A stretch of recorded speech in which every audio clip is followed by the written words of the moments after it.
I'm going to paint a picture of a dog today. This is for my dad for Father's Day. It's his dog, and he asked me to paint it a while back, but I'm just kind of now getting around to it, so it's going to be a Father's Day gift too. I'm going to do it in black and white for the most part. So I started with a black background. One reason I started with a black background is because deep inside the fur of a dog is shadow. So what I'm basically doing is painting the entire background black so as to create all of the shadow first, and then I'm going back in and painting on top of the shadow where the hair and the light is hitting the hair and where the light is hitting the fur, and just kind of building it up. I'm doing a lot of dry brushing. If you're not familiar with dry brushing is when you basically dip your brush in the paint and you paint just like you would any other time, but instead of going back for more paint, you let the brush kind of dry out so that it has just a very little amount of paint. And I keep building up. When you brush it across the paper, it puts down some of the paint, but it's real faint. You can see some of the black paint through it, as well as some of the white paint on top of it, kind of thing. And so I just keep building up layer after layer after layer. It starts off fairly light most everywhere. Fairly dark most everywhere. And if I want it to be lighter, then I add more white to that area. I keep adding more and more white to that particular area. So I like to work this way. I've done a lot of paintings this way. I usually do a skull or skeleton project with my students at school, and when I do, we usually paint the paper black first, and then we go back with white paint and we just kind of add it in. You can see there where the ears are, they don't really look like ears much, but they're really, really faint, and so if I want them to be lighter, I have to add more and more white paint to it. I just continued to do this. You can see the picture that I'm going from on the flat screen beside me over there.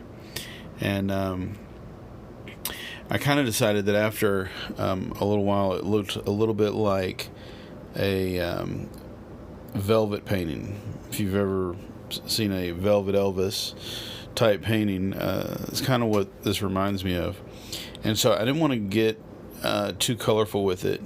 For one thing, I'm colorblind. I don't know if you watched the video where I've talked about that before, but I'm colorblind, and so I don't really care to match colors or mix colors.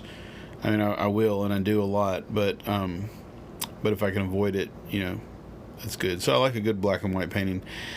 So in the background behind Scooter is some trees, but I don't really want to get into those trees too much, and I don't want to take away from the fact that it looks sort of like a painting on velvet. So I'm going to continue to build it up, and then I'm going to crop a lot of the background out. I did go in with some blue for his dog tag, and the collar I went ahead and made black, and then I kind of mix some black and white together to get some gray for it. But everything else is dry brushed. Building up layer after layer after layer of white paint. It gives you a really interesting effect, I think. It kind of helps it to look more like fur than other methods might. And my wife told me that his beard was too long. Like in the photograph, he's not very shaggy bearded. He's kind of got a cut underneath the chin. His fur has been cut, groomed, and so in a few minutes I'm going to go back and fix it. I'm not sure if it's in the video or not, but I'll go back and make it look a little bit more cropped. Yeah, so it didn't end up in the video.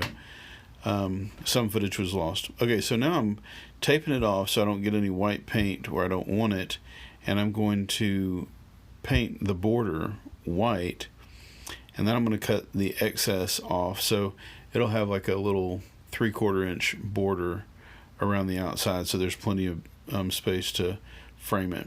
And here is the reveal.